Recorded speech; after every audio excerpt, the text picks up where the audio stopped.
Welcome, everybody. There we go.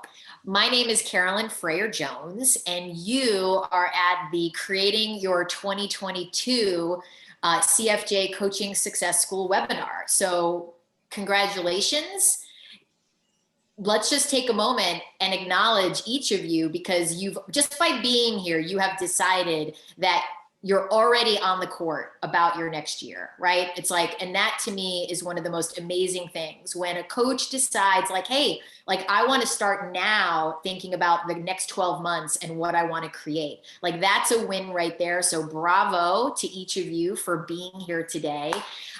For those of you who may not know, the CFJ Coaching Success School started, we're entering our 4th year. And if anybody here is like, oh, wow, that's like that was like a dream I had since I was 5 years old, it's not true. If you ever had asked me, well, Carolyn, are you going to start a school at some point? My answer would have been like, no, a school, that seems kind of crazy. And the reason I say this and share it, because to me, that story is really speaks to the value of coaching. So, you know, I have a coach. I am thrilled that my coach is also one of the guest faculty at the school. And he is someone everybody pretty much knows in the world of coaching. It is Mr. Steve Chandler. And Steve Chandler, you know, is really, from my point of view, the reason we're all here today. Steve is the kind of coach that makes anything really possible for someone. You know, back when I was, when this was just a thought in my mind, Steve was the person who said to me, yeah, like you can completely do this. And one of my favorite statements he made was, someone had to start Harvard. Somebody sat in their house and was like, I don't know, what do you think? Let's start Harvard. And what Steve was so great about, it wasn't like my professional background wasn't ready to start a school. I had all the like pieces. It was what we all face and what our clients face, which is called that initial fear and doubt that so easily comes in. And the same thing happens when we launch our practice. And the same thing happens when we're like, how do we make more money as coaches and all of it. So I am so thrilled to have Steve Chandler here, who has been responsible for many, many, many coaches becoming more successful, becoming more relaxed in serving people. He is responsible for a service-based approach to growing your business. And let's talk about what's really important. He's responsible for making this whole profession way more fun. So Steve, thanks for being here. Well, thank you. I've never been given so much credit for so little. So I'm really, I thank you for that. Awesome. I don't even know what else to say anymore. I'm done. I'm out. All right. So let me share a little bit more. We have Stephen McGhee. Stephen McGhee is a professional leadership coach. He's an author. He is someone who cares a lot about things like longevity and things like heart-centered leadership. And he has been in the profession a good long time. And he also has helped move this profession forward. He works with coaches too from time to time. And when he comes to the CFJ Coaching Success School, it is always an incredible day because of where he shares from, which is his big heart. So Stephen will have a lot more to say later, but Stephen, I just wanted to welcome you. Thank you, Carolyn. I'm really honored to be here. Thank you. Awesome. Amber Krzys has been by my side in this whole thing since the school opened. Amber Krzys is an extraordinary coach. She, her best story for coaches is she was in a great amount of debt. Nothing was happening. She was sad. She was crying. She didn't know if she could even do this. And she found Michelle Bauman, or Michelle Bauman found her. Michelle Bauman was my former business partner and best friend who passed away almost 6 years ago. And in that work with Michelle, Amber and her work exploded. And Amber has become a highly successful coach, speaker, workshop facilitator. She is lead faculty in the CFJ Coaching Success School. She has helped so many coaches get out of their own way. So Amber, I'm so glad you're here. Thank you, Carolyn. It's always fun to be here with you, always. Awesome. Now we have our newest faculty member who I will share about. Tarita Preston is like a 3-time CFJ Coaching Success School grad. She came to the school, and what I can say about Tarita, besides her sparkle and charisma, is Tarita did the work. So Tarita was like, she just was like, I am fierce and hungry to learn everything I can. You know, the school has a private Facebook page where people post questions and get coached on everything. Tarita, in first 2 years, she was like question, answer, saving, looking at other people's questions. She was such a great example of someone in the profession who was like, I'm going to take everything and I am going to execute, and I'm going to come back for more, and I'm going to do it again, and I'm going to get messy. And Tarita really has so much service in her heart. And every time she was in the school, she helped make it better for others. So Tarita, now I'm excited for you to also be on faculty. So welcome. Thank you. All right. Welcome, everybody. I'm going to set a little bit of context, and then we're just going to get going, because our job, and the faculty, we all have agreed, our job is to help you create your 2022 better than it would have been if you had used this 90 minutes someplace else. So this is a working session for everybody, right? This is a place where we're going to use this time to help you get on the court and create a different and better 2022. So I'm going to start by referencing a post that I made and an email that I sent where I shared a Seth Godin piece where he talks about recipes. So Seth Godin wrote this very short piece about recipes, which I love. And in the piece, he talks about how people, like, you'll see a recipe online or in an online publication, and then there's the comments below, right? People will add their thoughts about the recipe and how it went for them. And Seth Godin shares, like, there's the recipe and the comments. And in the comments, you'll see someone say, oh, this recipe failed. And then as you read their comment further, they're like, well, I replaced the regular flour with the gluten-free flour. And then instead of sugar, I replaced it with a plant-based sweetener that doesn't quite taste like sugar, but it kind of tastes like raw coconut. And you can imagine that it tastes like sugar. And then I took the part out with eggs, and I replaced it with an egg product, but it's terrible. The recipe failed. And Seth Godin goes on to talk about, like, this is where it all happens for people, right? And this is so true in the profession of coaching. And I say this, and that was not a diss on people who are vegans or vegetarians. Like, there are incredible, like, baking edibles that are vegan. So please, I hope no vegan is putting in the chat, what happened? Like, why are you saying our sugar product is bad? I'm not. But coaches are some of the beginning process of becoming a successful coach. And that means we're making some money and can fund our lives well, is following recipes.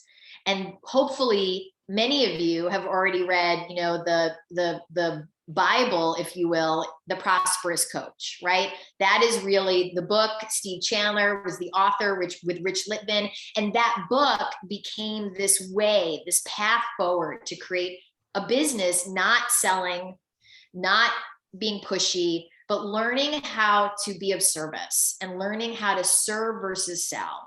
And this happens all the time. You know, I connect with coaches a lot, and I hear like, oh, I mean, I read The Prosperous Coach, but that part where it's like, I need to offer like conversations, like, I don't want to do that. Or I did it a little and it didn't work, or I did it and then I decided I didn't want to do 60 minutes. I just wanted to do 20 minutes. right? So we're really good at changing the recipe because we think what we think about could be better or easier. And of course, Stephen McGhee's quote of like, when did easy become so popular? When did easy become so popular? Which I love. So today we are here to share with you our recipes. And we're going to say to you, hey, like, give this a shot. Give it a shot, right? Like one of the things I say to coaches in the school who, try stuff and then it might not work or it gets messy. I say to them, hey, let's have an agreement. No picking up your head for the entire 8 months or 6 months you're in the school. Like you're going to try stuff. It's going to get messy, but you're not going to stick your head up 2 weeks in and be like, that didn't work. I'm not going to do that anymore because it takes practice. Practice is one of the most important parts of this profession. So I'm going to start by asking the faculty a question, but I do want to handle something. There's been a lot of murmurs and rumors, and I want to address it because people here know Devin Bandison is also a member of the faculty. Devin Bandison has not been thrown off the faculty. He didn't get stolen by the Tony Robbins School. He just couldn't make it today. That was it. So he's like all the rumors that are like, what happened? Was there a big like, spill the tea kind of drama between Carolyn and Devin, and then they blew up? Nothing. He is a full-fledged faculty member, and he would have loved to be here today, and he's not. So just want to get that handled. So here is the question we're going to start with, and I'm going to ask the faculty, and then we're going to open it up to some questions. So everyone will get to ask their own question. So let's start with you, Amber Krzys. Give us some thoughts on back when you weren't making six figures, back when it was the early days and you were like looking around the world, like, okay, recipes. Were you a person who was like, I'm going to try the recipe? Did you say, no, I'm going to add my own ingredients and I'm going to see what happens? Where were you and how did that all go? So when I first started coaching, I was one of the people that didn't want to call myself a coach. And I had a lot of judgment about the industry and I came from the world of Broadway. And so when I was pursuing that like acting, film and television, once I moved to LA route, I was really like, I want to be famous. If I were famous, life would be easier. I could relax more. If I just had more exposure, if people knew who I was. And so that just transferred when I started coaching. So I went the route of, I'm going to have this online program and, make millions of dollars by offering this 8-week, body image course, blah, blah, blah. And I will say, I actually was very good at following recipes. But I was very frustrated following that recipe because I created the like marketing plan, the 4-step, you share these 4 free training series and then you open your cart for 2 weeks and millions of people buy and then you have all this money. And I followed the plan. And then, I think I had 10 people enroll, which actually was pretty good. But I didn't consider it that because I wanted 100. Anyway, and so I was in that cycle of following that recipe, trying to refine that recipe, trying to figure out why did that one go wrong. And for 2 years, which landed me in $44,000 in credit card debt. It was not pretty. It was really like when Carolyn said at the start, like crying, I did. And I could tell stories about that. I won't. And then Michelle Bauman entered my life. And Michelle Bauman was the first person to share about the Prosperous Coach with me. And I was stubborn. I was not ready at that point in time to follow the new recipe. I was like, one-on-one conversations. I'm not doing that. It was way easier to like craft blogs and, do marketing promo. And again, it got to the point where the pain was so great for me and the efforts. The results of what I the results of my efforts was producing what I didn't want. So I thought, well, I'm willing, like, it's sort of like I waved the white flag of surrender and like, okay, what'll I do here? And then this recipe was my recipe. Now, that doesn't mean it was easy. That doesn't mean it didn't come with a different kind of efforting. You know, for me personally, I came from stage. I was very used to working with many people. Like the intimacy of the one-on-one was uncomfortable. And so I had to work with all the stuff around, like, what if I can't help them? Or it's my responsibility to make sure that they get what they want. Or, you know, what if I look really awkward? What if I say the wrong thing? Oh, and this was a big one in the beginning of like, how do I know if I've had a powerful conversation? Michelle would have a way more powerful conversation than I would. So I had to, I just had to work with all of my misunderstandings and judgments. And I will say that once I really devoted myself to this, I just took off and never looked back. I love that word, devotion. I think that's a great word. And I appreciate that as a word for us and for all the coaches to really think about, like, what does devotion look like to a profession? And on that note, thank you, Amber. Stephen McGhee, give us a little bit about the early days. Well, okay. It's nice to see everyone. I want to start with that. When I started coaching, there was no recipe. That's how old you are. That's how old I am, which is why I'm interested in well-being and longevity. I want to stay vital because I want to be a part of what's coming in the future, especially, next year with everything going on in the world. It required a tremendous amount of patience for me. I came from a corporate background and there was a lot of structure. There were a lot of recipes. So when I came into this field of leadership and coaching, and in the beginning, it was more speaking for me, I had no idea what to do. And I suffered from that. I struggled from that. I spent a lot of money in the wrong places, like that I had to have an office and I didn't. I spent a lot of money on fancy materials and websites, which I also learned later that I didn't need. Now, because I hung in there and because I love this industry so much, I was devoted to continuing somehow, some way, even to the degree that I took a job waiting tables at night at the Fresh Fish Company, where I would have former clients come in that I used to do banking with, and they would slide their card over to me like, hey, buddy, you don't have to do this. If you want a job, let us know. We'll find something for you in banking.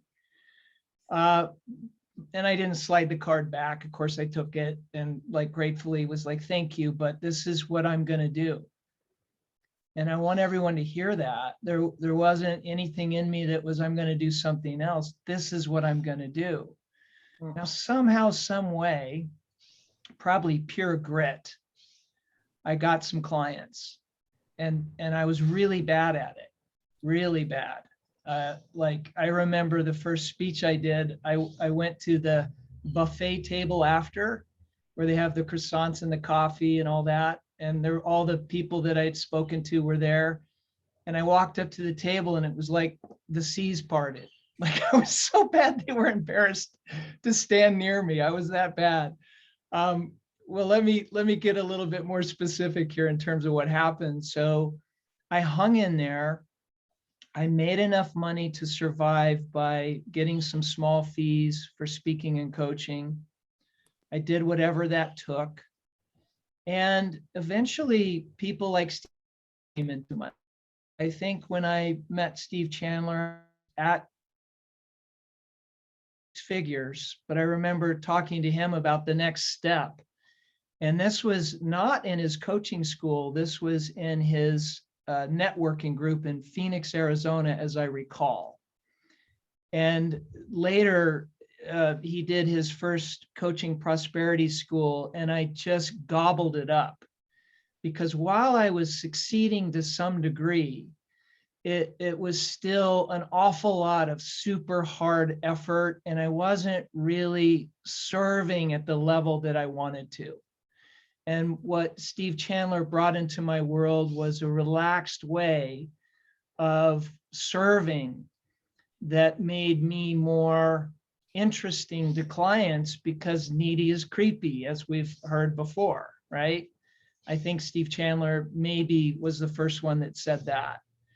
So I have learned since, even after gritting it out for all those years, that the recipe works, the faith works, the patience works, mostly service orientation works. So Carolyn, I think I got to most of what that question is. Yes. Okay, good. Yeah. So Awesome. that's how the early days were for me. Yeah. All right, Tarita. I think the early days were hard. They were uncomfortable. I was broke. I was afraid. I was nervous. But on the other side, it was really exciting, especially being in CFJ, because I remember I would go there and I'd be comparing myself to other coaches, like, wow, they're so much better than me, and all these thoughts in my head. But eventually I started to realize that the more I grew myself, the more my business grew. And in school, they weren't just teaching me how to enroll and how to be of service. I was also learning how to be better at managing life. And if I could be better at that, I could help other people do it. So it was just so supportive. And I started seeing that the more I could help myself and stretch myself, the more I could stretch clients. The more that I started getting uncomfortable or getting comfortable being uncomfortable, the easier it would be for me to help other people. And I remember being in class, like, I didn't actually want to follow the recipe all the time. I remember Carolyn telling me, well, you should have 90-minute calls. And I said back to her in front of everybody, why do I need 90 minutes? I could do it in an hour. And she said, yeah, but what if your clients can't? And it was just like, whoa, where else do I speed through life? Where do I not want to slow down? It was so transformative. And the more that I cleaned it up, the more I could help other people. So I think that answers it. You did. It'd be great. All right, Steve Chandler, pre-prosperous coach, when you were like, you know, trying to take care of your kids and realized like this was something maybe you could do. What were your thoughts? Yeah, I was a single father with full custody of 4 children. And they were interesting times, adventurous times. I remember one of my clients invited me to give talks at the juvenile detention center. And that was a place that I could relate to. Having those 4 kids, I was very familiar with the criminal mind. Yes. And I felt comfortable being in there talking to those kids there. The only thing different, it felt like to me, was there were armed guards in the center, and I didn't have that at home. You know, parenting is an imperfect thing. You look back and you see things that you could have done better, but I never did that. So my early times were just a disaster. When I coached, I was faking it. I originally went in and I gave talks, and this thing called coaching started happening in the world. And one of my corporate clients said, will you stay an extra day after your seminar and coach about 6 of our people one-on-one? And I had never coached anybody. And I was about to say, you know, that's a skill I don't have. I can give a seminar, but I don't coach people. And he said, we'll pay you the same amount as your seminar day. And I said, oh, yeah, coaching? Yeah, I'll be there. And I remember that was my first day ever of coaching. And I had no idea what to do. People would come in and sit across from me. I had no idea what to say. So I just said, well, so how's it going for you? How is life? And that got it going. And they talked and I talked. And after the first person, I waited to see if the manager would come in and say, that's enough. We're good. We're done. We thought there'd be real coaching going on. And he didn't say that, and they all came in. So that's when I first saw the very fact of being with another human being, being willing to listen, has great value. So we start out in this profession with great value. But I failed all the time. I did things wrong. I embarrassed myself. I didn't want to talk to people. I had a fear of conversation with people. I would try to reach them when they weren't there. I kept looking for ways, how can I reach people without talking to them? And so I looked for ways to market and self-promote and hope that that would get people to want to talk to me. And none of that worked. So finally, I got my own coach, and that was the breakthrough for me. Being coached on a regular basis on all my life problems, and I had so many that I felt sorry for my coach. But that experience was where I saw firsthand the power of coaching, how dramatically a life can change. Because I was in debt, I had all kinds of problems. I had these 4 kids.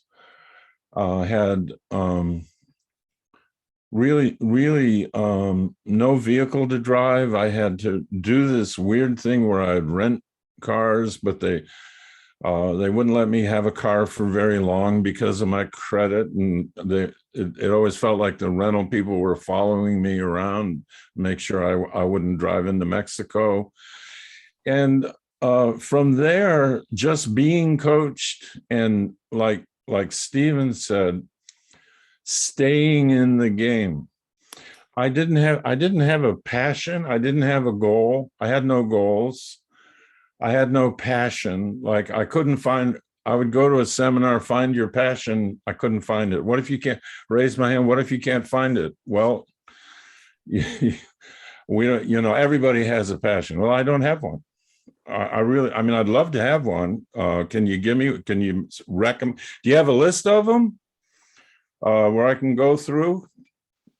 So I never had any of that motivational stuff. I didn't have a North Star or a calling or a desire to make a difference in the world. I didn't have any of that. And I just wanted to feed the children. They were very demanding. They wanted food, clothing, shelter, the list, just a needy list of self-aggrandizement. And so it was a profession I accidentally got into. I had no passion for it. I was afraid of it. I didn't like talking to people, was not my favorite thing. Tried to avoid it, which is rough if you're a coach to become prosperous if you don't want to talk to anybody. It's hard to make that work, I found. But over time, just staying on the path was all I had to do. It didn't matter if I went fast or slow. If I didn't get distracted and I kept getting coached, it fell into place. And you give me credit for all these things. I have to say, there isn't anything that I've done in this field that I haven't learned from someone else and passed along. I didn't make any of it up. I didn't originate anything I can think of. It all came from being willing to say to someone else, I need help. Help me find a way to do this. So that's how it began. It's kind of depressing. Usually when people ask me to talk about my life, people start dropping off the call, and you just see these little boxes go away, and people they're checking out. They're going to go back to Netflix, and they got to watch something. This is the Squid Game. So your life is like the Squid Game. It is very much so, and I recommend it over listening to me. Yeah. So I'm done. Thank you, Steve. I want to say something. You know, I so appreciate, right? Like, just so everybody knows, it's like Steve is such, like, he's not sugarcoating, right? Like, he really, this was his life. And I so appreciate that he's like, yeah, I didn't come into this with like, oh my gosh, I have this deep yearning to, you know, serve. You know, he landed in it. And look what occurred, right? Look what occurred from him just staying on the path, right? And also that Steve is so willing to be like, hey, I didn't originate any of this. I learned it from people, right? And the same is true for me and Amber and Steven and Tarita. And it's like, one of the things I so appreciate about the people that I surround myself with is like, we're so clear that like, no, this is all the result of being coached and coached well. Right? It's like Michelle Bauman would say, I am a product of coaching. Like, I'm a product of coaching. So I'm going to share for a minute and then we're going to let you all loose and see about like, so what, let's get you moving on creating your year, creating your 2022. So I will say that I resisted the recipe that Steve Chandler tried to offer over and over again. I argued about the recipe. I was a really good arguer. Steve would be like, you know, like, did you miss your calling? Like, maybe law school was where you should have gone. Cause I would try stuff, but then I would like get defensive if it didn't work. And then I would sort of be like, the recipe's not good enough, or maybe Steve, you have the recipe wrong. Maybe my coach has the recipe wrong. And Steve tolerated that with a lot of good humor, which is why he's a fantastic coach for me. And what I want to say is like, look, I came from the world of, I was working at the University of Santa Monica. I was the director of admissions and marketing at this amazing school that had changed my life. And it was very easy to share about USM and to enroll into USM. And it was a whole nother thing to consider that I could live a life where I'm enrolling people into the work that I do. So that was a scary thought that my coach helped me to see was just a scary thought. And when Michelle and I were starting and Michelle was leaving her job as a lawyer, you know, we both had like, oh my gosh, you know, we each needed to make money for our families. And we each were we were scared and we were uncomfortable and we were alone in our houses with our little computers. Like, now we have to invite people, like, ooh, and talk to them and be with them in new ways. And that was confrontive. And I made lots and lots of mistakes in the process. And I will say though, like Tarita said, it was scary. And it was like one of the most exciting and magical times of my life. The beginning of growing my business, and at different junctures all along in my career, like scary and exciting seemed to go together, right? Because every time I had to go to the next level, I came alive. And that doesn't mean I wasn't gripping at the old way, saying, no, let's stay here. This is good enough. This is good enough, you know? And it's like, so each of our lives that you're hearing about have been transformed through coaching, and it's been transformed through being willing to be in schools and groups with other people getting messy. So now we're going to turn it, anyone who wants to ask a question, I'm going to give you a couple of guidelines. We want to help you with your business in 2022. So let's keep the questions in that realm. It doesn't mean we won't leak into other lanes, but let's start there because we want to help you get to a very different result in your 2022. So who would like to share? Who's figured out how to share, and raise your hand, and who would like to ask a question?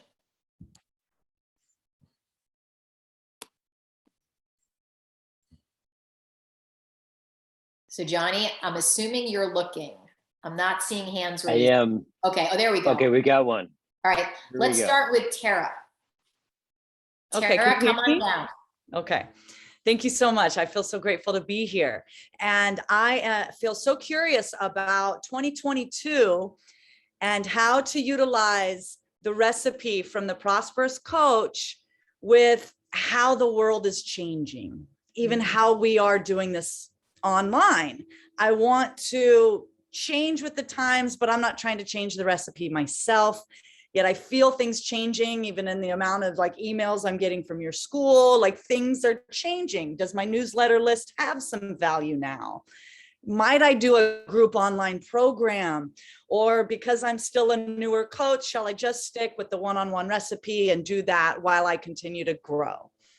It's a great question. I think we should have Steve Chandler come on down, Johnny, and answer that as the, I think it's a really interesting question to be like, well, oh, what, as the world is changing, what might be required as professional coaches to grow one's business in 2022? So Steve, you take this one away. Okay. Tara, can you unmute so I can ask you? So of all these things you mentioned, what do you like to do? What's your favorite medium of communication with prospective clients and with clients? What's my favorite medium is live. My favorite medium is live. And earlier this year, I'm in Honolulu. Earlier this year, I got excited, like, oh, the world's opening up. I can do live workshops again. And I started pounding the pavement for that. And then quickly the restrictions came on. And I was like, okay, this is forcing me to learn how to do it online. And I've had some success with the online. I'm getting better at communicating and connecting and serving powerfully online. So that's my answer. So good. So the online, the more you do it, it becomes more like the live for you. You get more and more connection. You find out people can be touched. You can connect heart to heart in a Zoom call. And if you really make sure that when you have your conversation, they're in a private space and they can share their lives in a way that they feel safe to do so. The change is technological in a way, but it's only a detail. And I don't think as coaches, we need to be terrified of change in situations. I know Carolyn was concerned at one point that her school might not be as powerful in Zoom format as live. And I think it was it 1 full year or a year and a half of it was, and many of the people I knew who were there said it was more powerful. And we could save the sessions and in ways we couldn't when we were live. We could save them in recorded fashion and watch them again and again. And so I like to recommend people watch The Sound of Music and learn from Julie Andrews whenever you can. And she says something like, whenever the good Lord closes a door, he opens a window. So when the door to live is closed, you can translate that into any spiritual language you like. But one door is closed, there are other avenues. One of the aspects of shutdowns and restrictions is people right now are longing for communication with other people more than ever, because people they used to just hang out with and go sit with, and that's not happening as much. So people are more working at home than before, and the human factor, the human connection has diminished. And you can see the result of that online. People are nasty and they're hating and they're figuring out what groups should we hate. And then how can I get these nasty emails I never got before, or nasty Facebook posts when I post something. And people are just angry at being so isolated. And that makes coaching even more compelling, even more of a something great for people. So I recommend for you, because you love live and you love one-on-one, let the technology fit that love. Don't look for what should I do. what are other coaches doing? What should we do? But what would I love to do that keeps my connection with other people going? I don't want that to drop away. And I don't know if that has addressed your question or not. Oh yeah, that feels nourishing to my heart. Thank you. Thank you. Oh, thank you. good. Great question, Tara. Oh, Awesome. Thank you, Steve. Thank you. All Stacey. right. Thank you. Let's get Marissa, and then we're going to go Louise and then Sylvan. Marissa, come on down. Hi, thank you. Hi. Pleasure to be here. I started coaching full-time of March of this year. So this is my first year planning. I feel extremely lucky that somebody gifted me the Prosperous Coach book right when I started. So I didn't have to spend a few months swirling in anything other than service. And Carolyn, your videos recently have been tremendously helpful in me being a more powerful enroller of clients. So thank you both. My question is, as someone who previous to coaching was in the corporate world, business planning had a very specific structure. It was like, fill out this template that has these buckets of what you're going to do in the future year. So I'm curious to hear from the seasoned coaches, what does a 2022 plan look like? What are the titles? Is it types of work? Is it revenue? Is it values? Like, I can see it taking shape in a lot of different ways, and I'm curious how you all plan. I'll answer a little bit, and then Stephen McGhee, why don't you come and join me? And like this, I think is a great question for you. So Marissa, I'm going to sort of answer I'm going to give you the kind of half joking answer, but it's not, because I had some experience in corporate, but not a lot, not nearly as much as Stephen. I do a lot of work in corporate now, but there are coaches who, whether they come to my school or I'm working with them one-on-one, and they're like, so, I want to create a business plan. And I'm like, well, so what does that mean to you? And they'll say like, it would have, and I was like, let's keep it really simple.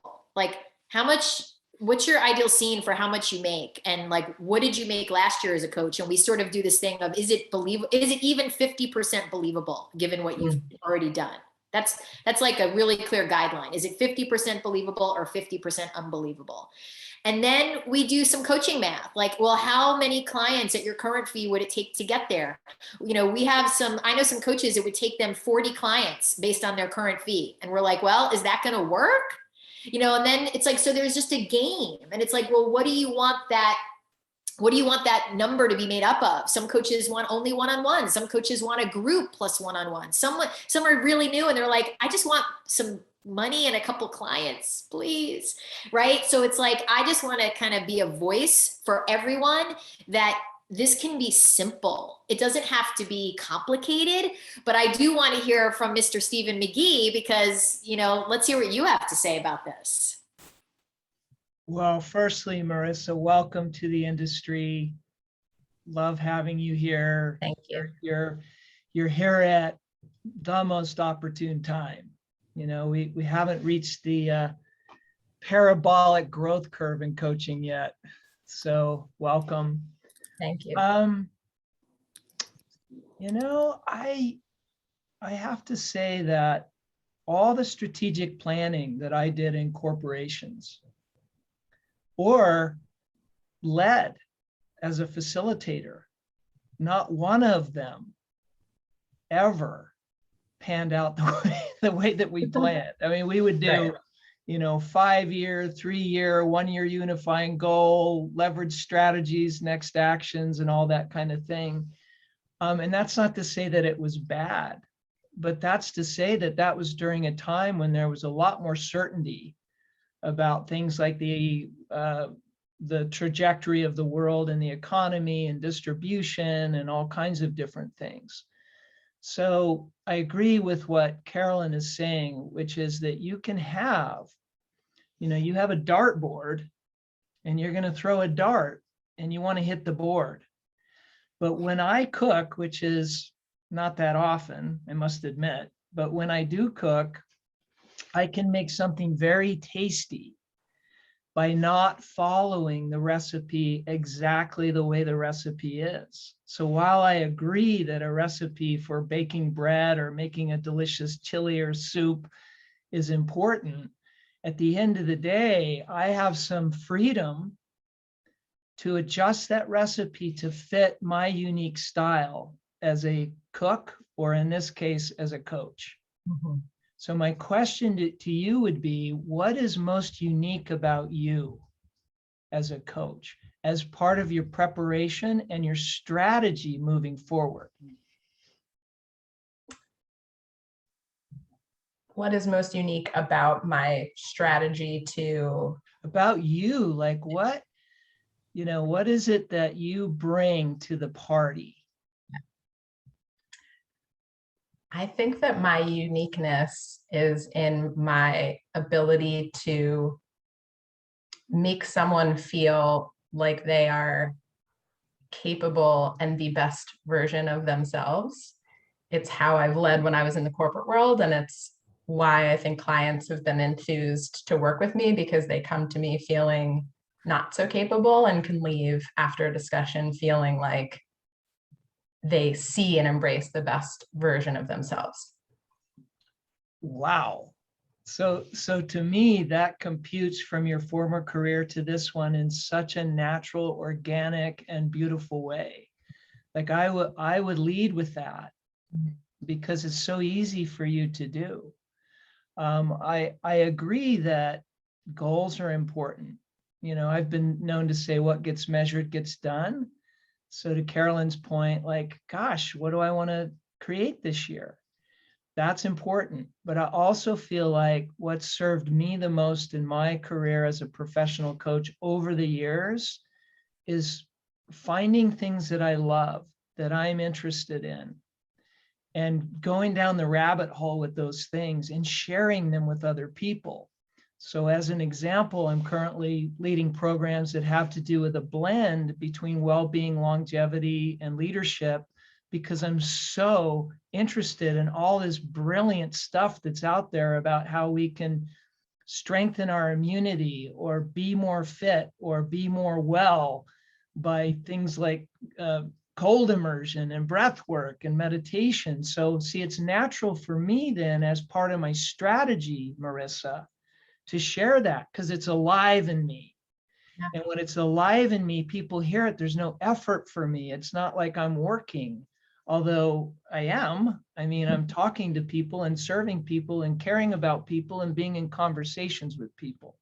Hmm. So what do you hear in this that might be a takeaway for you? Yeah, a couple of things. Thank you both, Carolyn and Stephen. I'm taking that the goals and strategies are not going to be as rigid as they were in my corporate life, in a good way. And I should leave myself the flexibility and even encourage myself to follow what feels fun and where I'm most passionate about, to test and see if there's demand, and if so, to keep going, and if not, to go down other paths that I'm curious and passionate about. There are many, more than I could take on in a given year, which is a good problem to have. So that's what I'm taking away. And from Carolyn's point, taking away the kind of math game, just to not have a number out there, but what are building blocks that might make that number make some type of sense, and that is aspirational and stretching, not like what I did this year, plus a few more. So being ambitious as well. Yeah. And just one other thing. Yeah. Brilliant. That's really great. I think too, though, that when I think of my clients, I was just kind of thinking of some of my clients that I'm currently working with, one in particular who's the CEO of a clothing company. And we talk a lot about this question, Marissa. And she's not planning like she used to. So for example, she has distribution from China. And some of that's shut down because of COVID-19. So she's reinventing. And so it's really more about what's the next thing that I can do to move my business forward, not the 3-year, 5-year planning process, or even the 1 year in some cases. So often our coaching sessions are really about a whole new way of looking through the lens of business and looking at it from the place of what resources are available now. And in a very real way, the creativity and the solution orientation, therefore the results are, they're far reaching, because everyone's got to be out of the box and away from the past methods, I think, that we used to be so hung on to. So this is, in my view, a tremendous opportunity and blessing for us as coaches to try this out through the school with Carolyn, and also in how we coach our clients, because they're struggling with the same question. I can see that. Thank you so much. Thank you, Marissa. Thank you, Stephen. I wanted everyone to slow down just for a moment, because there's something that Stephen and Steve did with both people that ask questions. If you notice this with Tara and Marissa, both Stephen and Steve said, like, what's fun for you? Steve Chandler was like, what do you love to do? And I want to slow that down, because to me, that is one of the keys for creating greater success in 2022 as a professional coach, right? Like, so many coaches are like, well, what should I do? Right? What should I do to get to my 6 figures? And it's like, I always say, like, what would be fun for you? Right? When I say to a coach, like, well, would it be fun for you to do a complimentary event and invite people? And if they're like, no, that would be horrible, but should I do it? And I say, no. We do better when we're doing things that would be fun for us, that we love. And to me, that's just a great example of both Steve and Stephen, right? They brought that out in both Marissa and Tara. So just to notice that for your own clients and the people you're talking to, and ask yourself that, what would be fun for me in 2022? What would be fun for me in my coaching? So thank you, Stephen. All right, so we're going to go Louise, Sylvan, and then Colin. All right, so Louise, Sylvan, and Colin. Louise, come on down. We can't hear you. Can't hear you. We're not hearing you. That would help. There you go. Hi. Thank you. Hi. I have a very fundamental question in a way, because it's like what Steve said to me really reached me about his kids, and the way his kids are what kept him going, because he had to keep them surviving and like taking care of them. And so for me, the service was built in him from serving his kids. And I just found that I don't have kids. I don't have that kind of structure of my family. And I'm like, what's going to keep me going? Because right now I'm feeling quite mature. This is a second career, or maybe a third or whatever, or fourth. But it's like, how do I keep this momentum? How do I get this energy as if I'm 20 again? It kind of feels like, to start, because I see all these young people doing this. And I'm like, I'm not there. How am I going to get this going? How am I going to get this through? I feel like an old person with a crutch right now. Oh, Louise, you are so far from that. Like, first of all, we have to bring Steve Chandler back here, because Steve Chandler, I can hear in my ear. I don't have a thing. I don't have none of the coaches have access to me. We're all kind of winging this, but I just could feel you, Steve, having so many thoughts about this. Well, I'm proof that you don't need energy. So just cross that off. These are one of the many things that coaches think they need: passion, a desire to make a difference, a desire to change the world, a huge dream. There are so many things coaches think they have to have. You don't need energy. I've never had much, and it never stopped me.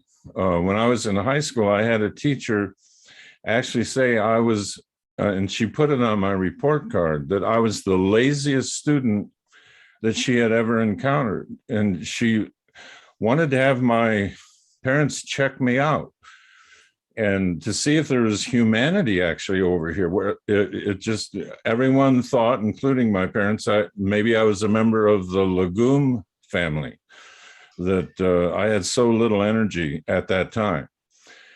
Now, So you don't need that. The other thing is, don't be self-conscious about anything and don't take anything personally. I have found over the years that the older you get, people assume wisdom that isn't there, and you can charge for it. So if you want advice, do you go to Lancelot? Do you go to King Arthur, or do you go to Merlin? And the answer is you go to Merlin, because he's lived for thousands of years. So being old, people want to connect to their own wisdom and be with someone who has wisdoms. So being self-conscious about age is ridiculous. It only serves you. Comparing yourself to younger people who put on a big show of energy will not serve you. You don't need that. All you need is to stay on the path and be willing to help other people, and have your actions during the day answer the question of what would serve this person right now. How do I make a contribution? What would make a difference in their life? As opposed to how do I get them as a client? That comes later, but not that much later, but it comes later. So that's my recommendation. Steve, thank you. Not that you asked for my recommendation. Can I add something, Louise? Would that be okay? Absolutely. Okay. Thank you, Steve. Yeah, and Amber, Johnny, if you can have Amber come join Steve and I and Louise.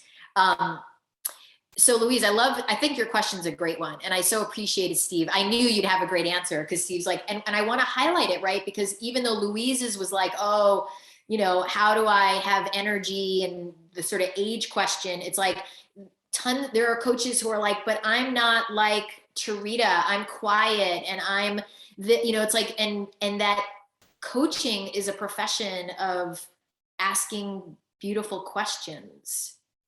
It's like, you don't need energy or charisma to ask beautiful questions, right? If we learn how to ask beautiful questions and really listen, it's like, as Nancy Klein says, we are paid for the quality of our listening. And I just want to share this, and then I'm going to ask Amber a question related to what you said. So Steve is not joking around when he says people will pay for wisdom whether or not you have it. But I'll give a really close to home example of this. So many people in this community know, my father passed away last year. My mom passed away recently. So I'm in a very new phase of my life called, what is the horizon look like when your parents are no longer on the earth? So I have, Steve Chandler as someone who is further down the path from me that can assist me. But I've also, I'm doing some thinking sessions with Nancy Klein, and I'm also doing some work with Dr. Mary Helmick. And I'm really clear, they have wisdom that I don't have about this period of my life that will help me. That will help me. I am not going to be hiring someone who looks like they're 22 to help me with this phase of my life. That won't work for me. It doesn't mean I wouldn't in some other context, but it's really clear to me. Like, I want people who are further down the path in their own life experience, who have walked this territory to help me. So I share that, Louise, as like real feedback for you. Like, that whole thing, like as Steve said, that age thing, that's a non-issue in this profession, and that's fabulous. Now, Ms. Amber Krzys has no children, just like Stephen McGhee, no children, and just like Tarita, no children. But Amber, you have somehow managed to have great structure and focus, and you make good money, and it's not children that are driving that. So do you want to share about that a little bit? Sure.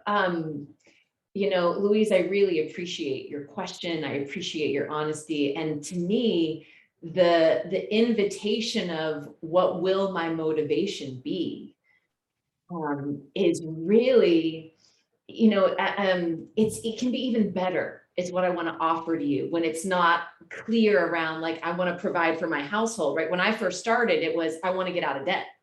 Like, that was the driving force. I want to get out of my debt. And then it was like, I want to hit 6 figures because that meant something to me. But then once I hit that, it was sort of like the motivation, like, okay, I know I can make money. Okay, you know, so what is the thing that calls me to wake up in the morning and get out of bed and have conversations with people? And sometimes, you know, let me ask you that. Do you have a sense of what that might be for you, as far as if I slow down and I really think about, what do I love? There's a thread today in all the conversations. What do I love? What's meaningful for me? What are the unique gifts that I have that I want to contribute? You know, what might be your answer if there is one? I guess right now, doing the USM that I'm on, is the connection. When I get the connection and I'm doing the work and learning, and that really does float my boat. But it's like, there's the part of me that has resistance to business, to creating a business, because I don't know, maybe there's the fears around money, around both too much or too little. Like I don't want to spend a load of money and then go into debt to do this. So kind of in a place of how do I move forward? And I feel like I'm at the baby step time. I feel like I'm the baby here. I feel like the baby in an older person's body, just taking these tiny steps. Well, and I just want to support you. And like, that's part of longevity. Like, there's new neuroplasticity, right? New neural pathways are being formed. I'm sure Stephen McGhee could hop on here and riff like crazy. And can I ask you a really personal question? Yeah. Are you required to make money in your household? Like, is it required that you bring in money? No. See, that's an important question, because then to me, all the stuff about money, it's almost like that's just more you're putting in the way, because you could go out and charge $100. You could go out and charge $1,000. You could go out and charge $10,000, because there isn't this is the detriment in some ways, right? Like, the desire to make money it can be a motivator, right? Like, the need to make money can be a motivator for the household. When that goes away, though, again, there's a different level of possibility. So my encouragement is for you to play, to give yourself full permission to play. It's like, I'm going to pick a number as a fee. I'm going to pick a package as a fee. Maybe I'll do single sessions. Maybe I'll do a package of 6, maybe I'll do 6 months, like whatever. It's, in a way, it's just pick something and start putting it out there. And then that will give you feedback. You'll feel good about it. You won't feel good about it. I have an interesting thing. Sorry. I've got a couple of clients. Every client I've had so far, I'm working with a few clients. Every client I've had has been in debt. And so I'm feeling like I can't charge them very much. But actually, it gives me a chance to be of service. So I'm kind of torn between, should I charge very little? Should I not charge? Just so that I can coach. I'm kind of going through that as well. It's like, and then I don't feel like I'm being valued, because I do free. I do pro bono bereavement support for the hospice. So then I feel really good about that, because it's where my mum died. So it was like, I feel like I'm giving back and I'm connected to my mum there, and it's all like, what, you know. So I'm in these different mindsets kind of come in to that. I mean, Louise, I think you're in a really great place. I don't think I just want to be a voice for the part of the journey you're on is not like unusual. Like, the questions of like, well, what do I charge? Like, raise your hand if you've been like, oh, I don't know what to charge. Look around, right? Everyone, should I do a little, a lot? I don't know. Like, that's a developmental part of the journey of a professional coach. And to me, I just want to encourage you. It's like, as Steve always says, our number one job when we're beginning is to get practice in conversations, to get practice serving, to get practice coaching. So maybe for now, it's like, I can keep the fees low, because unlike Steve Chandler, you're not like, I got to feed 4 kids and make sure they don't go to jail, right? Like, he was very clear there, and they wanted stuff that he wanted to provide for them. You're not in that boat. So you can be like, hey, I'm going to charge $100, and for now, I'm going to see how that goes. Like, that's really for everyone. I really want to say that. Like, those of you that are like in the, oh, I don't know what to charge. It's like, pick a number you can say without gagging, because that number will go up naturally. Naturally, you'll be like, it's time to raise my fees. You're going to feel it. So that's why at my school and any of these coaches, Steve Chandler is never going to say to you, here's what your fee should be. We just don't do that. And we're never going to be like, you need a really high fee because that's powerful. You're never going to hear that from one of the faculty, because we don't do that. It's like, your fee can be wherever you are right now to start, and $50 is great, or pounds. Yeah. So thank you for your question, Louise. It's a great question, and keep going, right, Steve? You don't need energy. Okay. Just All get right. out of bed. Sylvan, and then we're going to hear from Colin. Sylvan, come on down. Yes, thank you. Thank you. I wanted to share a little bit a challenge I have with the word serving, to serve somebody, that I hear a lot, and I have a kind of love and hate relationship with the word, and I wanted to see if you can shed some light. So what I like about it is to be in service to others, or service of others. I started my career in the hotel industry because I love being of service to others. So that's something I think I do naturally, I enjoy doing. What I'm struggling with here is that we have, I think there is an intention, or I feel there is an intention behind the serving, which is to get a customer or create a customer. And so, yes, we are in service of somebody. And yes, when we invite and enroll, we shouldn't think about creating a customer. We should be fully serving. But there is still a little voice that says, hey, think about the money and make a client. And so I'm struggling with that word. I don't know if you can help me out. Well, I mean, I have to bring the man back, Steve Chandler. Like, this is Steve. Like, Sylvan, your name is all over this question, Steve. Well, what's wrong with that voice? The greatest way I could serve you would be to have you be a paid client. Service is not synonymous with pro bono. It doesn't mean sacrificing myself, giving myself with no return. Just that is not. The greatest service a brain surgeon has in his life or her life is to perform what they do professionally. That's the greatest way that person serves humanity. It's the same thing with you. The greatest service you will deliver in 2022 are to people who have paid you for your coaching, because their commitment is higher. Their consciousness is greater once they've paid you, once they're in a session with you. Your commitment to them is higher.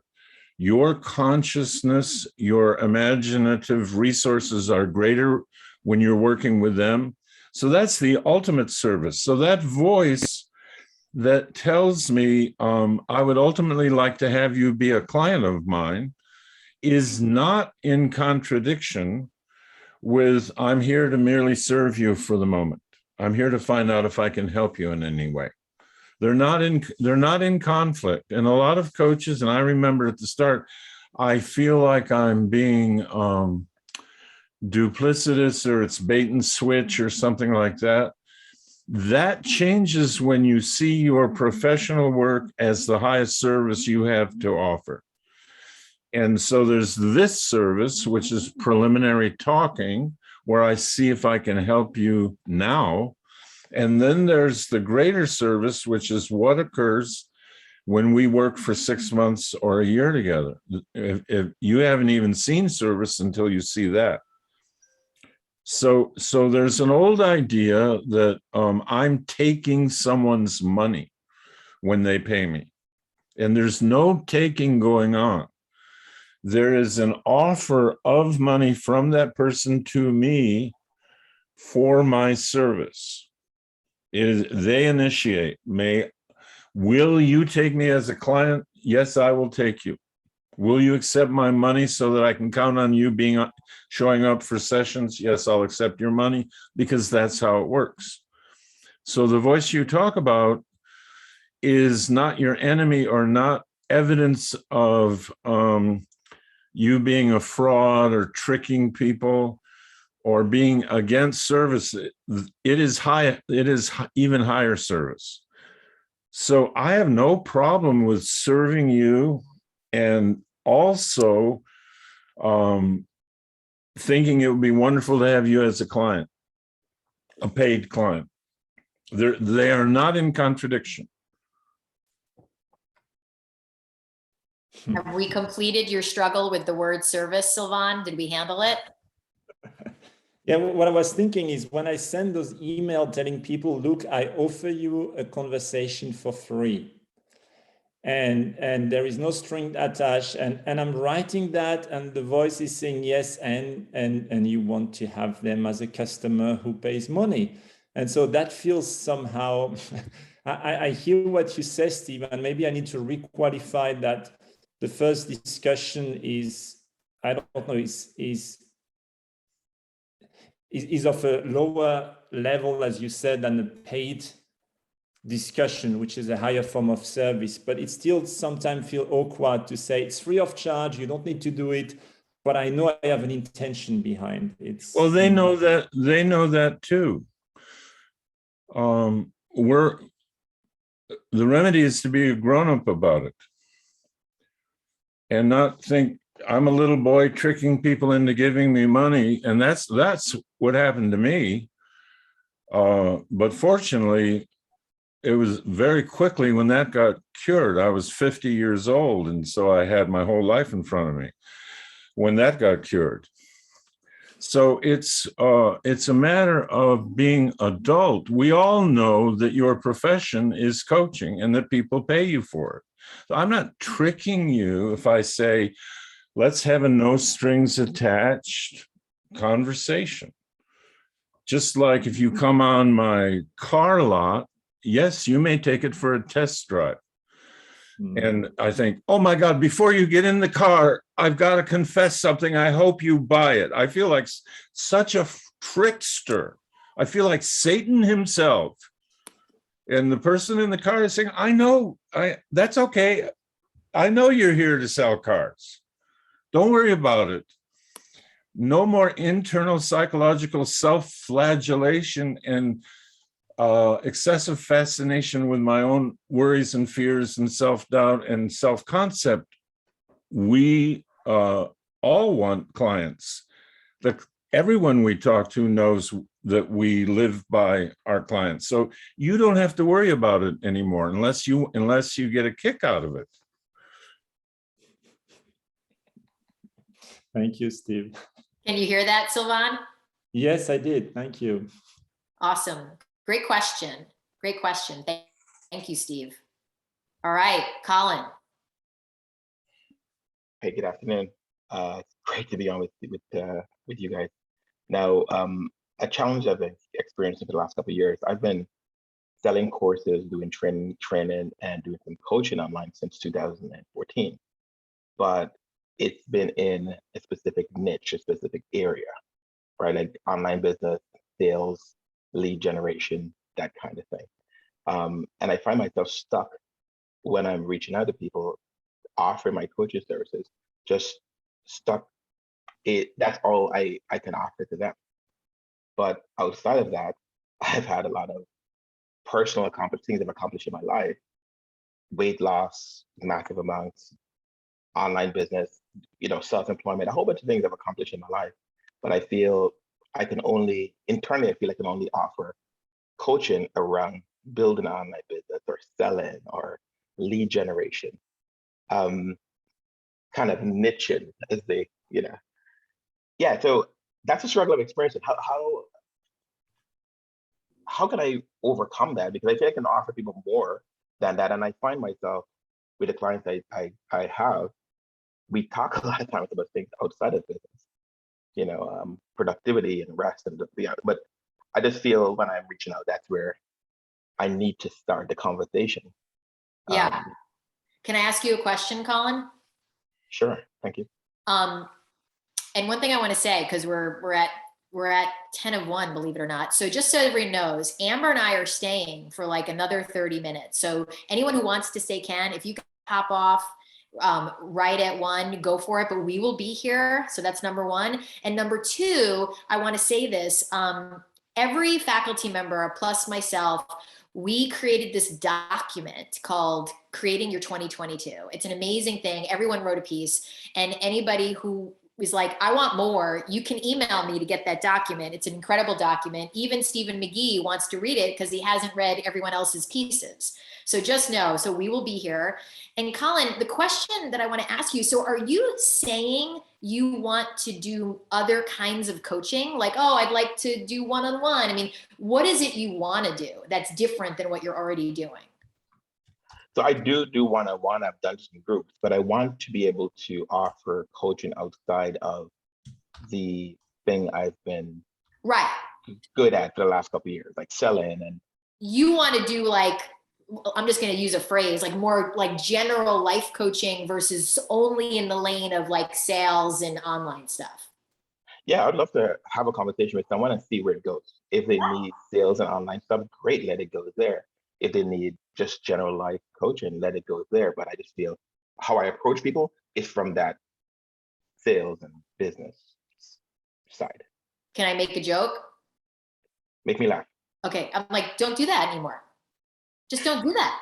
Like, stop doing that. Like, to me, Colin, it's great. Like, you already have experience as a coach, right? It's like, you're not unfamiliar. So now it's an incredible day for you. You're like, I want to expand the different kinds of things I can do with people because I'm capable of it, right? You just said, look, I've been through a lot. I have other areas of interest.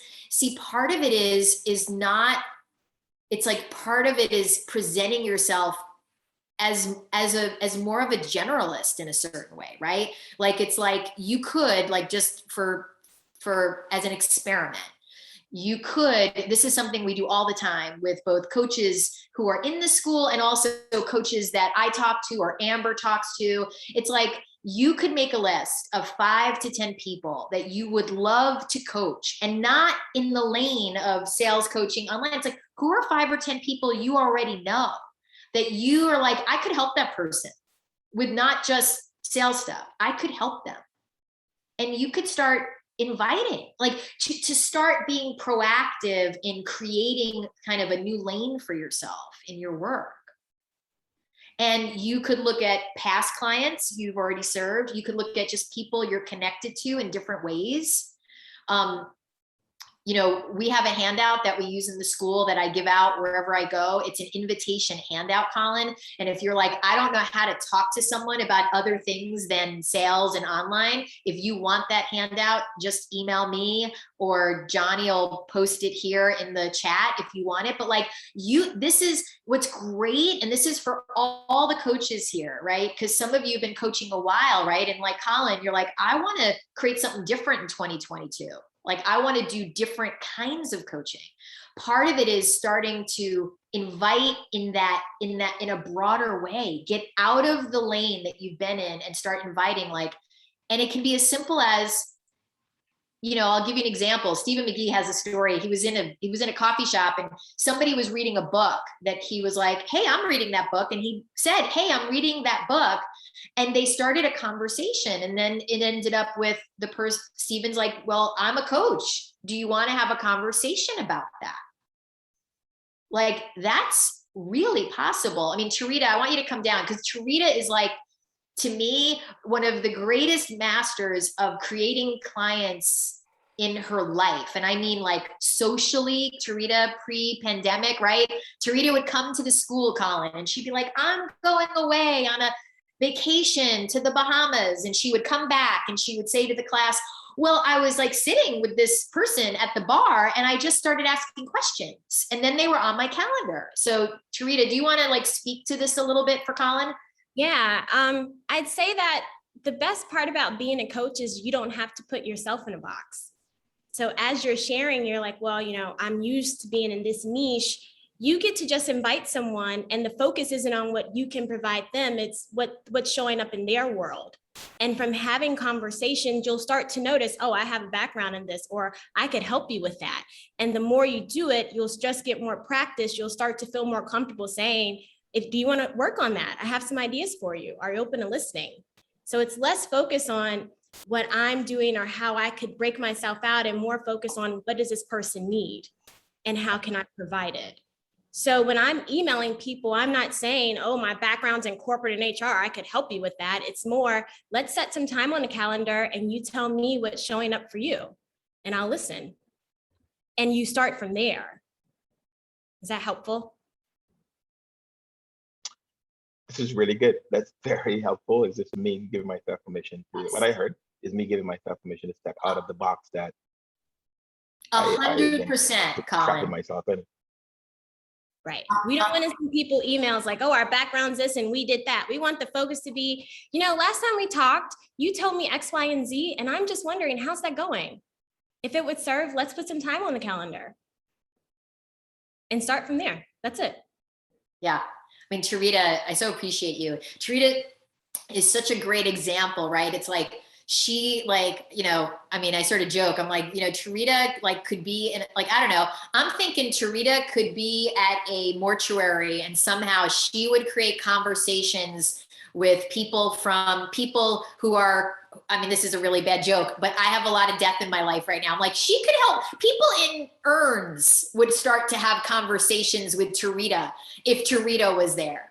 That's the kind of person Tarita is, but in a way, it's like, let's take anybody, right? Like Steve said, like we can all do that. It's like, if the only thing you came away from this webinar today is I'm going to get more willing to engage with a couple more people, 5% more people in 2022. Like I'm going to get more on the court with that. That would change your 2022 for real.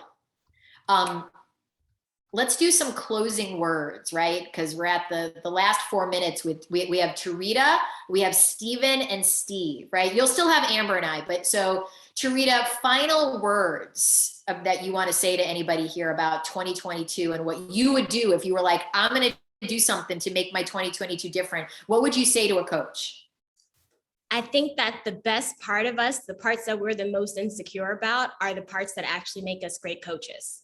So you want to start to love the package that you're in. If it's you're young, if you're old, if you're this or you're that, or your life experience is X, Y, and Z, you get to bring all of that to your coaching. And that's what people connect with. That's what people want more of. They want more of you and they're buying you. So the more that you can start to feel comfortable with that, no matter where you are, it will start to attract people. Right? Like my story isn't that when I came to coaching, it was, oh, everyone's so much older, or they look different than me, or I'm so young, or I didn't go to business school, right? I'm from the South Side of Chicago. My family was X, Y, and Z. All of those things made me who I am. And it's an invitation for other people to be themselves. That's why I like this profession so much. So that's my advice. Thanks, Tarita. All right, Steve Chandler, if you were going to say, here's one thing I recommend you do to prepare and create a great 2022, one thing, what would it be? Value listening over self-promotion. I love that. Thank you. Develop listening, cultivate it, see it as a multi-dimensional skill. It's not just learning a few great questions, which we can learn, but follow-up questions, and don't automatically teach to the answer in an enrollment call. be more willing to say, tell me more, than trying to immediately demonstrate coaching skills in the call. If I ever had to do that, I never would have gotten the client because there were no coaching skills. And I had no background anyone wanted.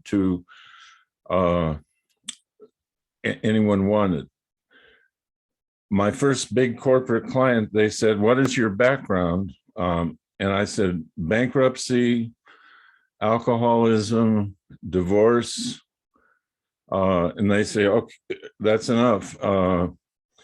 Not ideal.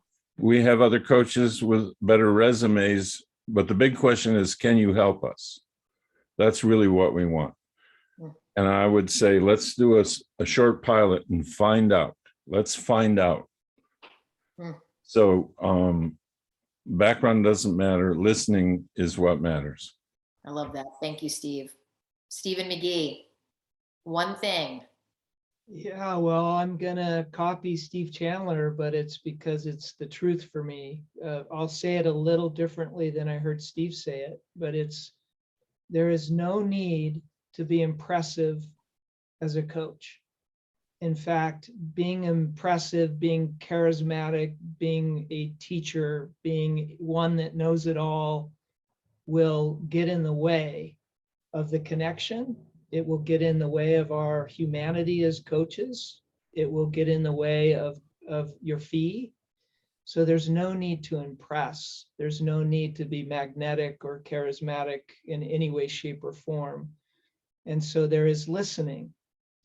And the kind of listening where everything slows down so much that you can hear beyond the content and into the context of what another human being is conveying. And then once I've heard that, once I've slowed it down and not regurgitated some automatic reoccurring dialogue that worked in my past, but to be that present and then to listen to myself and to give myself permission to listen to myself before I speak, even if it's awkward, even if there's a little bit of silence, because in that silence, there's some good shit happening. There's some good magic happening. And that's coaching to me. It's what I call the third space. It's like there's a third person there.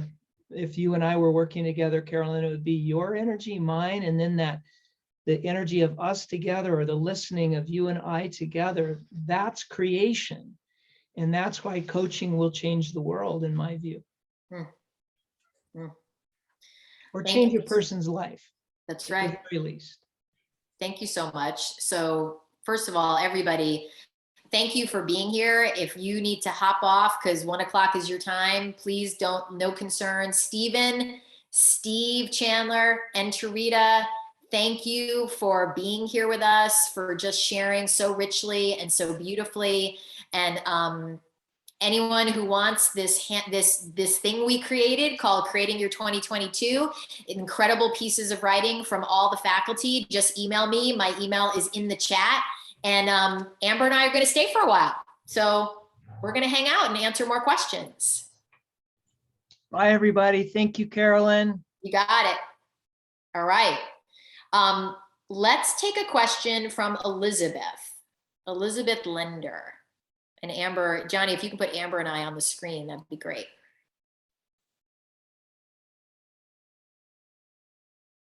Sorry, 1 second. That's okay. Can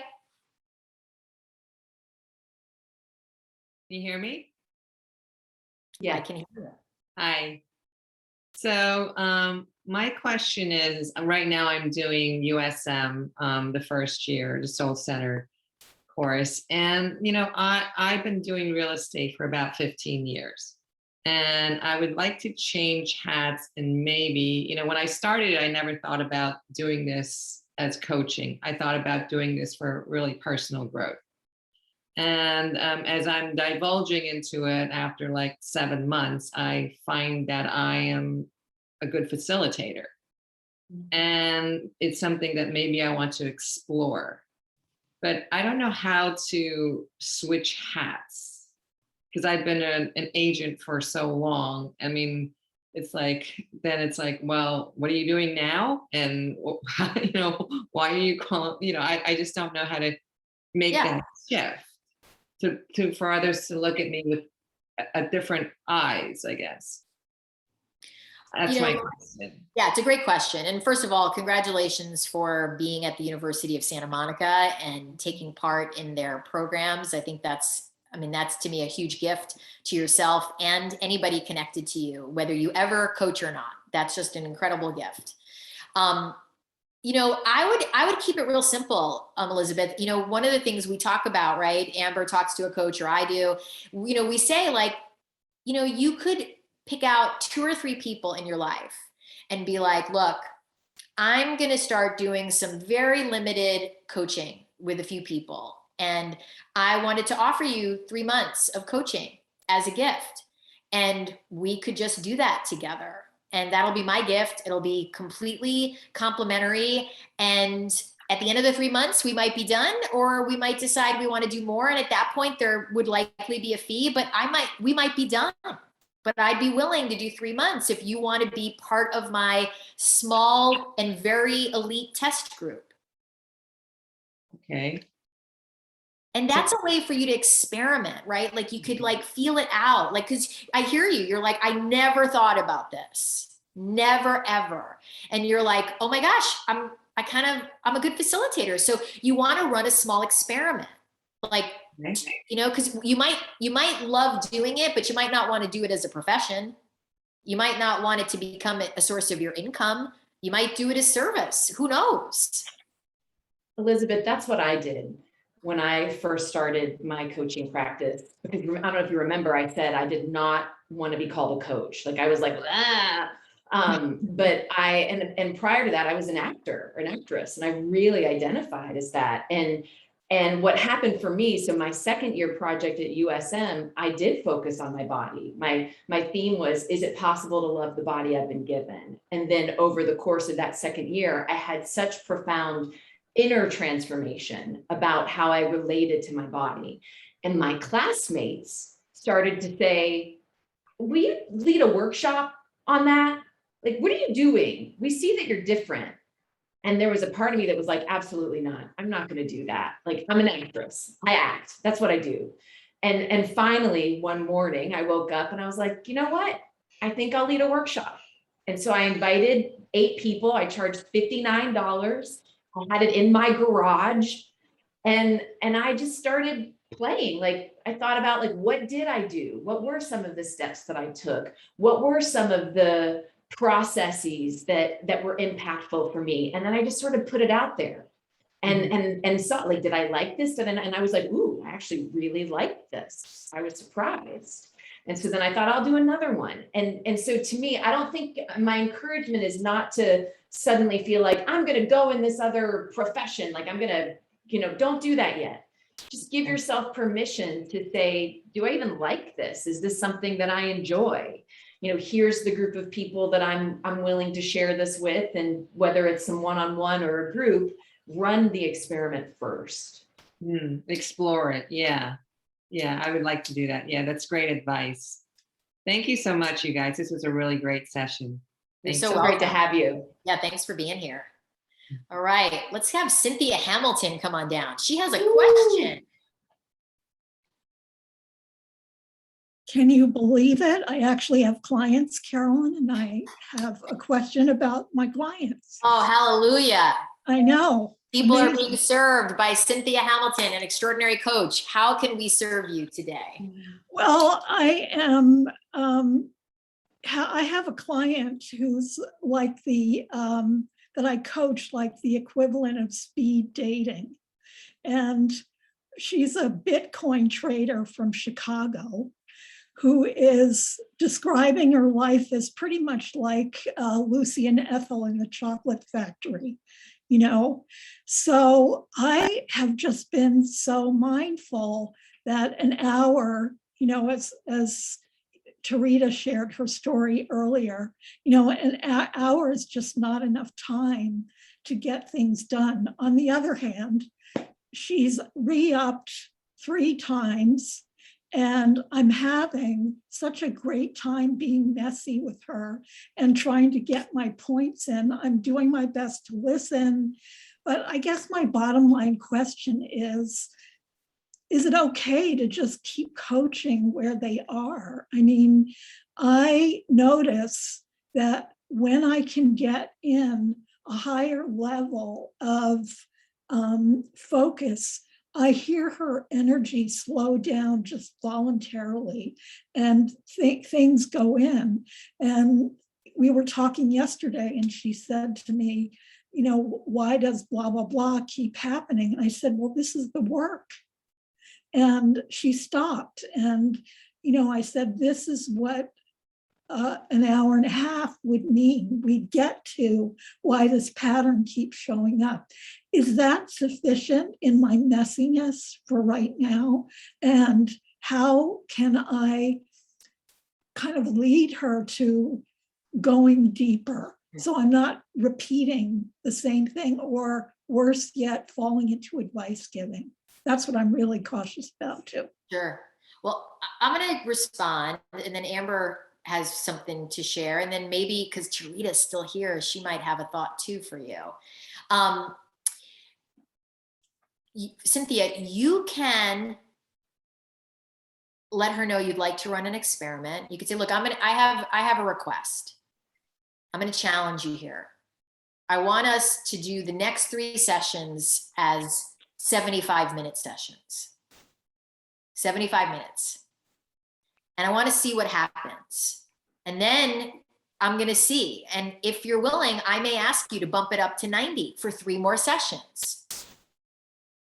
So that's my request. I want us to run a small experiment. I want to see what happens, because my experience is when we have more time, more can occur. And is that something you're willing to do? I love that. That's something you're willing to do. So you could set it up that way. And then let's hear what Amber has to say.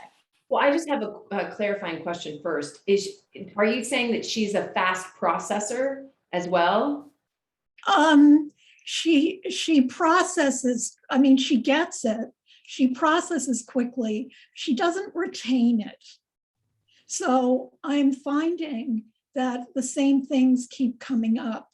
And a lot of the way that she's learned to cope with her life the way it is right now is, you know, that she just doesn't have time to even prioritize herself effectively, you know. So I'm still kind of, I mean, it goes back to getting things done. You know, I'm really at that remedial level, and I'm talking to a USM grad. So, you know. Yeah. Have you sent her Manic Society? Do you have that audio from Robert Holden? No, I don't. That sounds great. I think that can be really impactful. Okay. And this is an idea, Cynthia. When you were sharing, it popped in, so I'll share it. It could be interesting to start doing more inquiry with her. Okay. In the sessions. You know, I remember one time when I started working with Robert Holden, he said to me, he was like, you're fast. Like, you pick up things fast, your brain works fast, you know, you're quick. And he was like, and that's valuable and absolutely has served you. And we're in our work together, we're going to slow down more, probably more than you're comfortable. And so one of the ways that he did that, and I'll give this to everyone on the call because it was such a great question. Like, this was our first session. He was like, what is success for our journey? What would success for our journey look like? So right there is inquiry, right? I'm going to slow down. I'm going to journal on that in front of him. And then there were 3 qualities that came forward.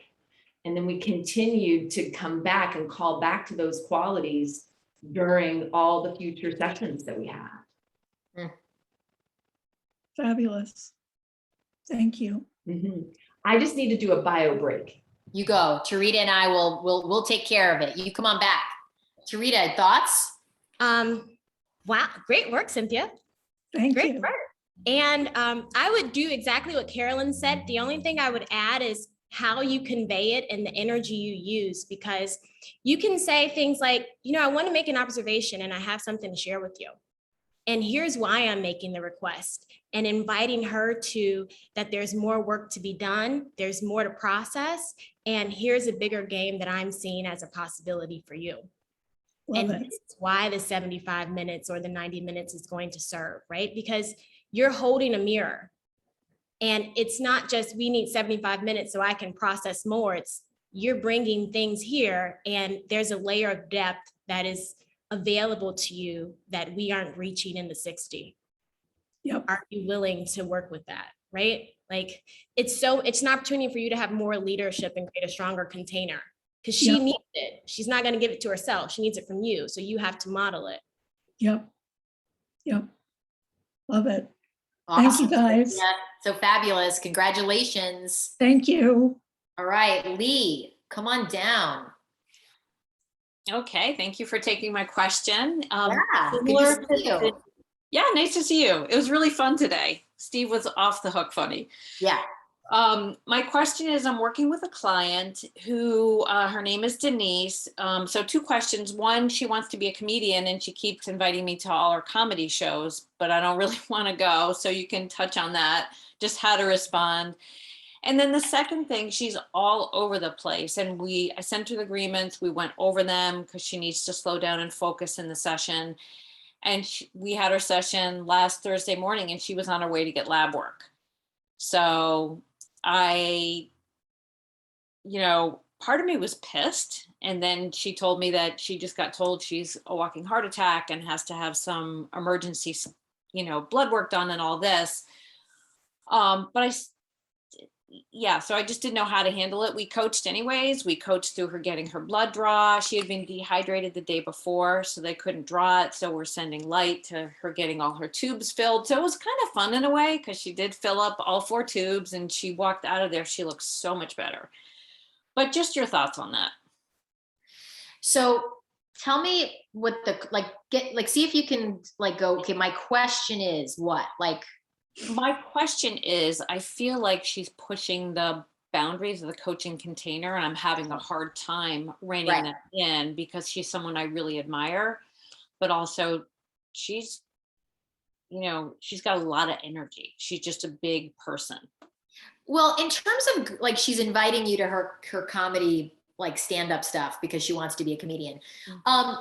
Either you have options, right? You could be like, hey, I'm going to come to 1 as your coach because I want to support you. I'm going to come to 1, right? If I had someone like that, I would probably be like, I'm going to go to at least 1, right? Because I want to be a champion for them, right? I want to. So, and then I'd say I'm going to come to 1, and that way I did it, right? I came, and then if they asked me again, I'd be like, you know what? I'm not going to be able to come to a lot of these. That's why I came to 1, and I'm your biggest champion. So that's it. That's number 1. If you're like, I can't go based on, I know you have other things going on, Lee, you could say look, I want you to know, I will be coming to 1. I'm not able to come right now. Okay. I'm not able to come right now based on some other things I have going on, but I want you to, keep me in the loop on when they're occurring. Okay. Well, and she had one in my town and didn't even tell me about it. So, it's just awesome. I like that though, because I would love to go to 1 and she's actually really funny. So. Right. And then the other thing is in terms of the boundaries, I mean, I think the thing you need to remember is that you get to say to her, Lee, look, our best work is going to be when we are doing our call one-on-one. You're not in a place where you're having to get some other stuff done. It's this is where it's happened. So obviously I didn't mind. You were in a health challenge and I was willing to do that 1 time, but I want to make sure that was a really unusual exception. Okay. A really unusual exception. Okay, thank you, because it just gets messy on the edges. Sure. And, I was able to bring it into our conversation when she got back into the car, and I think she heard it. And so we also scheduled a little bit earlier, so it's at a time before she goes to work. So I will experiment with that wording and get back to you for sure. Great. Nice work, Lee. Yeah, thanks. All right. All right, we're going to take 2 more questions and then we are going to wrap it up. So I know that Kyle had his hand up and Zach. So you know the time we have left. Let's get super focused. Great. Like, would you give me, I guess, coaching and maybe some perspective on the journey of, and I think especially for me, financial, in the beginning, like financial investment and financial return. So I've come a long way, getting a lot more comfortable with investing relative, like at least what comes up for me, like relatively a lot per amount of revenue. And I've made, and I've heard a million times, from so many great coaches, like one of the biggest keys was investing in their own coaching, to improve their own practice and things. And I'm like getting that more into my bones, and I'm getting, I mean, obviously, I did the school twice, so that was a huge step. And I'm like, I feel like I'm in the process of up leveling again in my openness around that, of investing in my own coaching. And I think I've gotten to like the point where, okay, I'm gonna have lots of sensations, and some of it's just like, I just need to like try like the unknown and see it. That like I'll never really know until I do it. And I can keep saying more, but yeah. I mean, I'll respond and then Amber might have a thought. I mean, to me, Kyle, you've done great investing in yourself, right? And you've made, the part of the other side though is making the agreement to yourself of, and this year I'm going to earn more than I invested and then some. It's not, see, there's the investment piece, right? It's having the willingness to invest in yourself. But, like for me, there was a point where I was like, okay, like I'm making this money back and then some. It was like a decision, and it was a decision I was really clear about. Like this, I'm not going to back off of my work. I'm on my bathroom floor. I'm working at night. I mean, I put in a lot of time up front to get to the point where I was like, okay, now I'm making the kind of money I'd like to make. And now I can ease up. Now I have more freedom to pick and choose my clients. Now I have more freedom. Now my investment in my coaches barely makes a dent. Like I don't even think about it anymore. But there was a period, right, where I was like, I gotta get more on the court with creating clients to like turn the tide, where the investment doesn't seem so ouchy and doesn't seem so like, ooh, am I gonna make it back? Now I don't even think about it. Like I don't even ask, am I gonna make this back? I just write the check and I'm done, because it's like that's a given. So I just offer you that the other part of the equation, in addition to the investment, is I am doing this. This is the year I'm gonna make X, and then that's what my focus is. Anything you want to say, Amber? Oh. I would just add everything. Yes, 100%, everything that Carolyn said. And the idea of investment is, yes, it's like a financial investment, but it's also an investment in yourself. Like, how am I going to use this investment? And what is my commitment to using the investment? And it's like, that's in alignment with the decision to be like, okay, game on. I'm making my investment back and then some. And you can do that. I think you did that in your first year at the school. Yeah. So it's like, okay, I stepped in year one, or my year one of the school. What would be an up level? What's version 2.0 of the CFJ school for me in my practice this year? Because that's what I'm going for. And everybody can do that, whether or not, it's not about the investment in the school, right? Many of you have your own coach. Many of you are like, so it's like, okay, what's my decision in 2022 around that investment? Am I going to triple that? Am I going to double that? Like, what would be fun for me? Coming back to the original things that Steven said, right? What would be fun for me this year? And that's a great question for you to be with, Kyle. All right, let's hear from Zach. Thank you. Good to see you. Good to see you. And this is piggybacking on what you were just talking about with Kyle. I hired a fabulous coach after CFJ last year as a stopgap, and my intention was to make that money back before the end of the year. I'm well on my way, and had a conversation today. Amber will know who I'm referring to, old Joe. Yeah. And I put forth the coaching that you had given me about, asking if this has been helpful. Talking about the value of, not putting out a fire rather than, let's get into the work. And he acknowledged, he's like, I'm so quick to put money out there and put money forward for every other part of things in my life except for myself. And so it was a good, powerful conversation. And he said, I never even stopped to ask you before, do you think I could possibly do payment plans? And I said, well, let's slow it down, and I'll send you a couple of other times. I had to run, I was up against the clock, and I did not have a calendar next to me. That was my bad. So my question is about payment plans, because I haven't done one yet.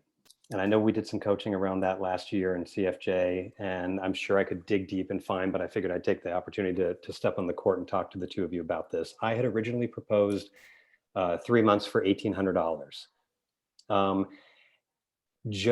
Old Joe, I don't think is somebody, in my experience, an hour and a half long conversation, he loses it after an hour. I think hour-long conversations would serve him better. His attention span isn't there for an hour and a half.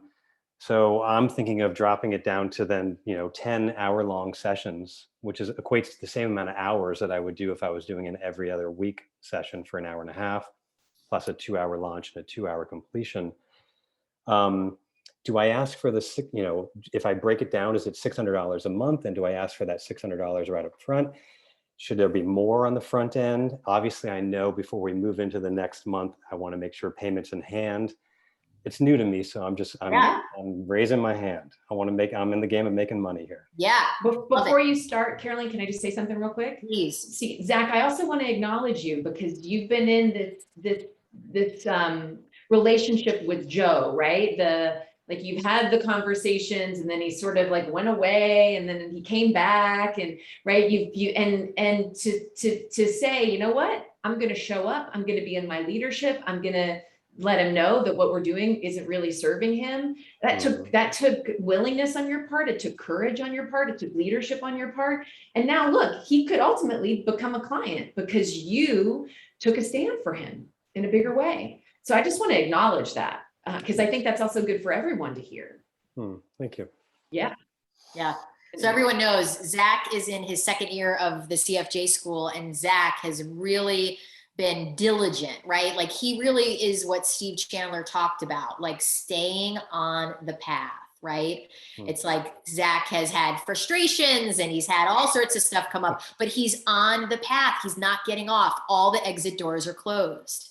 And that's a big piece, right? Remember what Steve said? It doesn't matter if it's fast, and it doesn't matter if it's slow, right? That's not the point, right? The point is I want to progress. And Zach, you are progressing. Thanks. I hope you can really hear that and take that in. So payment plans for everybody, right? And I think it's great. You haven't normally done these. You want a deposit, you want the first payment to, Steve Chandler usually does a more substantial deposit, right? Sometimes he'll do half the fee up front, and then the other remaining fee can be paid monthly up through a month before completion. So that's one way to do it. Some people like to do a third, and a third, but that we don't want any payment at the end. But we always want money before coaching, right? I don't want someone owing me $1,000 and we've just said goodbye. And I'm going to get you my final payment. Bye. We don't want that. Yep. Right? We want money in front of coaching. So you could almost do anything, Zach. Do you have other thoughts on that, Amber? Ways you've done it? Nope, I think those are all great. Yeah. Okay. Oh, the part about slowing it down and having the conversation around, so sometimes what happens if we do a payment plan with people is that they can go away, right? They get a month in, they get really uncomfortable financially, things occur, and they're like, you know what? I know I said I was going to do 3 months, never mind. That's the danger, right, of a payment plan. And so one of the things that can help that is speaking to that when you're setting up the payment plan, speaking to the idea of, this is an exception that I'm making for you. I don't normally offer payment plans. Here's the reason why. My requirement is that if we move through with this, that you will honor your word, you will pay on time, and that we will not speak about the payments moving forward anymore. Meaning, I'm not going to get an email from you the day before the payment's due saying, oh, I need to push it a week. Right. Because that deflates the coaching, right? And how I like to speak of that is we've taken off, right? Like we've started the coaching, we've launched, we're in an airplane, we're in the air. And then every time they talk about the money, we drop back down, we land, and then we have to build back up again to get back to where we were. Right. That's a great way to think about that. One of my favorite statements that Steve Chandler said to me that I used a lot in this context, Zach, was like, look, I'm willing to do the payment plan. This is an exception. It needs to be so clear. And I want to know that I can count on you. And he said, because I never want money to get in the way of our work together. Once we start, I don't ever want money to get in the way of our work together. And I love that, right? It's like, yeah, because once we're like, let's get that handled because we have work to do. So when I do a payment plan with someone, I say, so I don't want, like, just like Amber said, I don't want to have to ask. I don't want to have to wonder. Like, you're taking full responsibility. Once this is agreed upon, I don't have to ever think about this. You're going to handle your part. And I'll say, do I have your word? Or is that an agreement that you can make? Okay. And I've still had people go off halfway, and that's the risk of a payment plan. It's like, and that's why it's good to know the person, right? Like payment plans are, in the beginning, I did them much more and sometimes they went away and that was a good learning. But it's when I do them now, it's obviously like really based on the character of the person and how they've presented themselves to the best of my ability, my assessment. Okay. Makes sense. Yeah. Yeah. Thank you. Well, people, like, bravo to everyone who stayed. Like, congratulations to you. And what a great time, right, Amber? Like, oh, it's awesome. So rich. I so acknowledge everyone who came and really demonstrated deep listening, right? That you listened and you held and got to hopefully get great pieces to create your 2022. So we hope you have a fabulous 2022. We are going to be rooting for you. If you want that piece that we all contributed to, that all the faculty wrote, send me an email at carolynfreyer-jones@gmail.com and you will get this it's really a beautiful piece, and each faculty member, including Devin Bandison, contributed to it. So bravo, everyone, and we'll see you soon. Thank you. Thank you. Yeah. Thank you, everybody. Thank you. That was great. Thank Bye, you, everybody. everyone. Brilliant. Bye.